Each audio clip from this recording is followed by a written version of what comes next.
everybody. Just let me adjust this. All right, welcome back to your ethics class.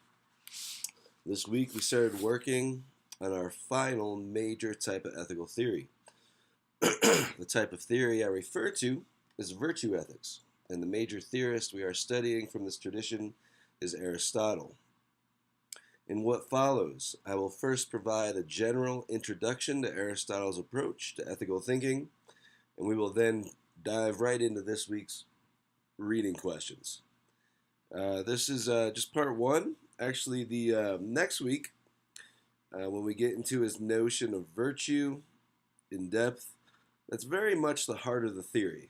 So you can think of this week as kind of setting up in a somewhat general way the approach the virtue ethicist takes. The next week, getting a lot of the essential details. Okay, now let's go here. Virtue ethics is very different than utilitarian, Rawlsian, and Kantian ethics. The two main questions which guide a virtue theorist are as follows. What is a good life for a human living in community with other humans? What traits does a human need to possess in order to live this good life? These are very different starting questions than our other theorists have focused on. The utilitarian wants to know, does my action maximize good consequences?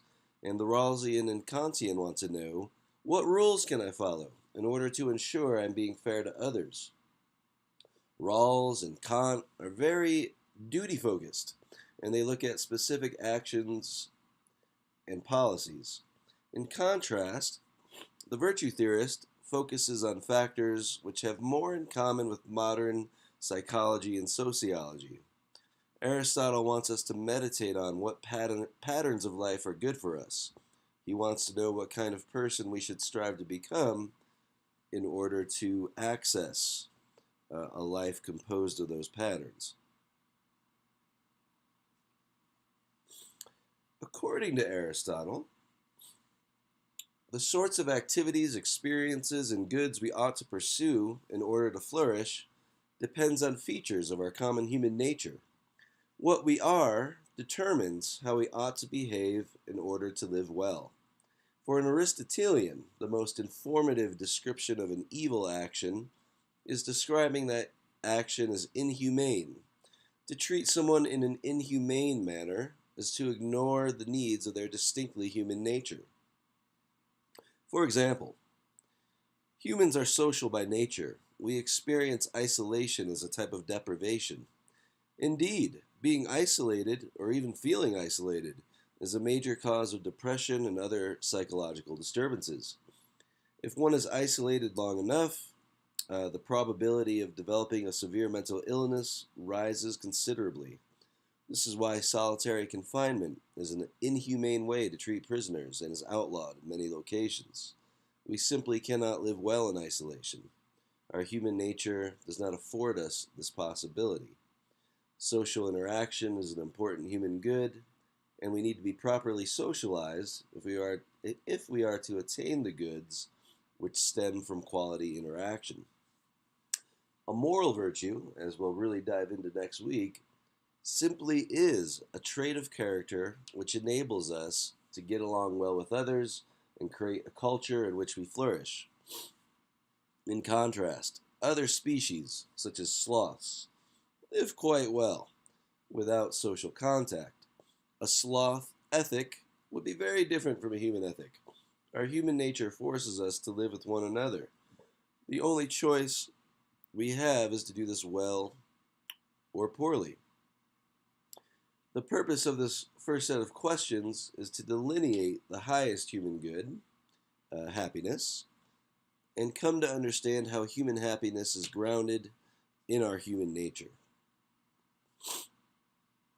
Aristotle begins his Nicomachean Ethics, which is where Timmons is taking these selections, with a definition of the term good.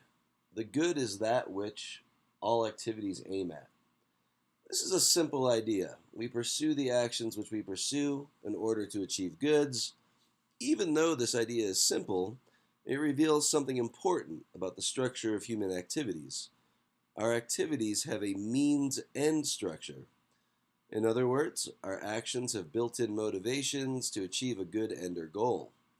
The purpose of question 1 is to afford us the opportunity to meditate on this structure. We pursue the art of medicine in order to achieve health. We pursue the art of generalship or strategy in order to achieve victory in war. Finally, we pursue the art of house building to build livable houses. Again, this is a simple thought, but we can use this fact about the structure of human activities in order to ask an important question. Is there a highest good that human activity is designed to achieve? If there is such a highest good, then knowing what this good is and what it is like in detail will be a great aid to us as we attempt to live well. Aristotle thinks there is such a highest good, and he names it happiness. The Greek word translated as happiness is eudaimonia, and perhaps a better translation is a state of flourishing. We will see why this is a better translation a little later. Let us now return to the line of thinking in the text. Aristotle launches 2 lines of argument in what follows. The first line of argument is an argument that happiness is the highest good because happiness has 2 important traits. Completeness, okay, so the highest good is the highest good because it contains 2 important properties or traits. These are completeness and self-sufficiency. If it can be shown that happiness alone out of all the goods possesses these 2 properties, then we will have established that happiness is the highest good. This is the first line of argument. Aristotle will then flesh out the nature of human happiness by identifying what he calls the human telos, which is Greek for function or goal. Let us begin with Aristotle's first line of argument by looking at completeness. Okay, so just to recap that, Aristotle is going to talk about 2 criteria for the highest good, completeness and self-sufficiency. He's going to argue that happiness meets those criteria, and then he's going to develop what it means for a human to achieve this state of happiness by taking a closer look at human nature. And we're going to end this week, kind of at the start of that second thought. And then next week, when we dive into the virtues, we will really flesh that thought out. Okay, so what does it mean to say that the highest good is complete? A good is complete under 2 conditions. First, that good is always chosen for its own sake. Second, that good is never chosen for the sake of a further good. Consider your education. Many of you are becoming educated because you value the cultivation of your mental abilities as an end in itself. Hence, you are at least in part choosing education for its own sake. However, you are also becoming educated to achieve further goals, such as entering an interesting career and obtaining money. Hence, your pursuit of education fulfills only one of the 2 criteria for completeness, and becoming educated is not the highest good. In contrast, happiness is sought for its own sake and not for the sake of further goods. This will become clearer when we describe what Aristotelian happiness amounts to. Okay, 2, B through F. Honor, pleasure, and understanding are incomplete goods. Aristotle's project, as we have noted, is to establish that happiness is the highest good. He notes that philosophers and common citizens agree with his claim that happiness is the highest good, but other philosophers define happiness very differently than he does. Some philosophers, he probably has the sophists in mind, define honor as the highest good. Honor is more or less being respected and admired by one's peers. Aristotle grants that honor is good in and of itself, but we also pursue honor for the sake of further goods, including happiness. After all, being seen as honorable has many practical advantages. The same goes for pleasure and understanding. These are good in and of themselves, but they're also only components of an overall good and happy life. Happiness alone is sought for itself and not for a good beyond itself. The other criteria happiness needs to fulfill in order to be the highest good is self-sufficiency. A good is self-sufficient if and only if attaining that good is sufficient to make one's life choice-worthy and lacking in nothing essential. In other words, if happiness is the highest good, the happy person needs nothing more to live a good life. As this seems to be the case, we can identify happiness as the highest good. Most goods are not like this. For example, I can have good friends but be so poor that the addition of a little wealth is required for me to have a good life.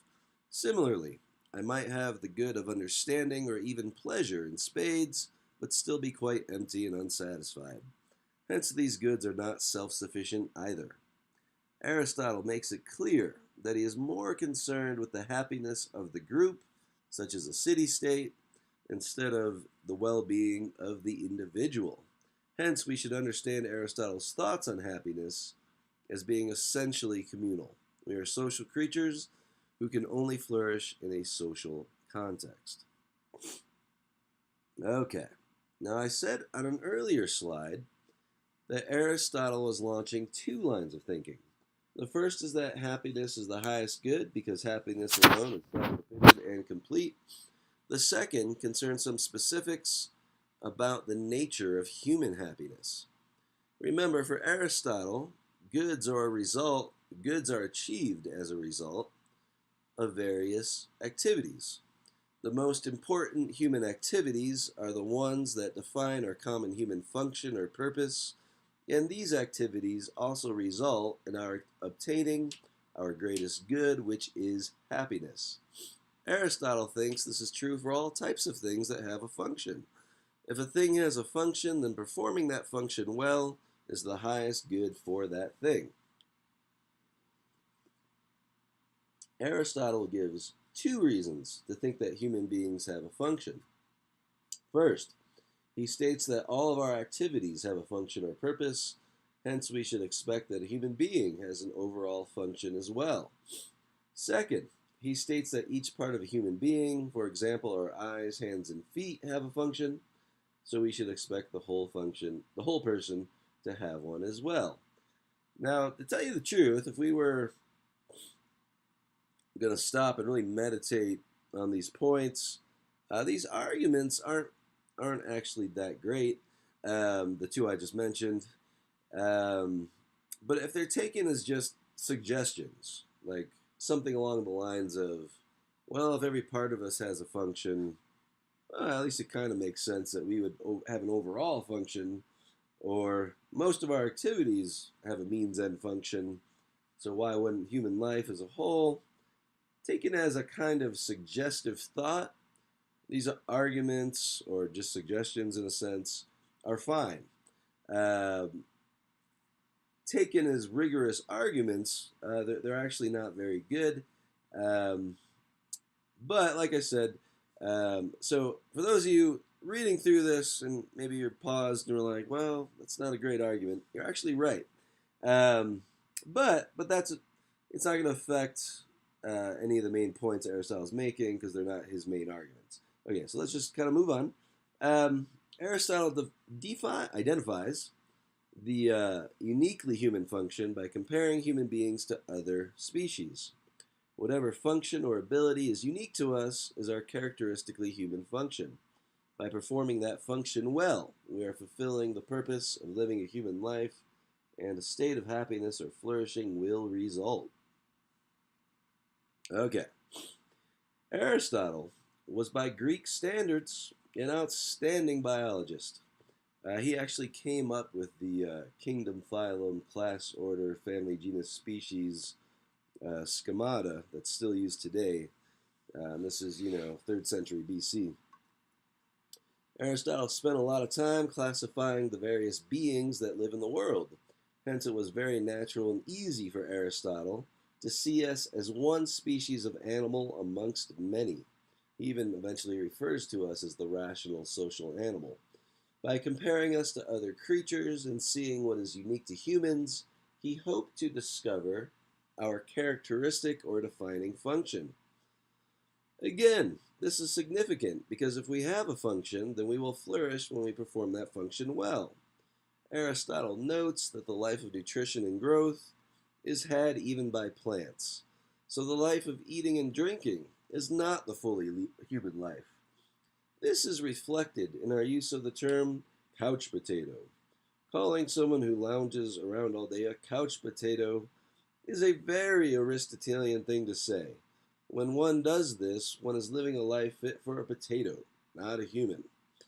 Uh, so obviously, you shouldn't go around calling people couch potatoes. But if you were to, uh, it kind of latches on to this Aristotelian notion that humans flourish when they live in accord with their human nature. So if you're not engaging your higher human capacities and spending a life lounging around, um, there are species out there where that would be appropriate, like a potato, just kind of grow. But that's not good for a human. Okay, similarly, other animals can move around or engage in locomotion. Hence, the life of physical activity to and fro is not our characteristic function either. What is special about us is our ability to reason. Hence, our telos, or function, is living the life of a rational being well. When we do that, we flourish. Next week, you will see that Aristotle distinguishes between practical reason, or the art of living well with others in society, and theoretical reason, which enables us to seek the truth in various topics. Morality and the moral virtues pertain to our practical or moral rationality. Um, okay, so we're ending here, and if you just get the idea that human action has a means and structure, that goods are obtained by following through on significant activities. If you understand the stuff about completeness and self sufficiency, those are important pieces of vocabulary. And if you understand the idea that Aristotle is defining the human good in terms of features that are unique to the human species and trying to identify our unique functions that are essential to our well being, then you've done well. You've gotten the points of this lecture, this reading, and next week we will really fill in the details on the nature of virtue and flourishing. So that'll be more the heart of the theory. This was the setup. All right, let me just get out of here.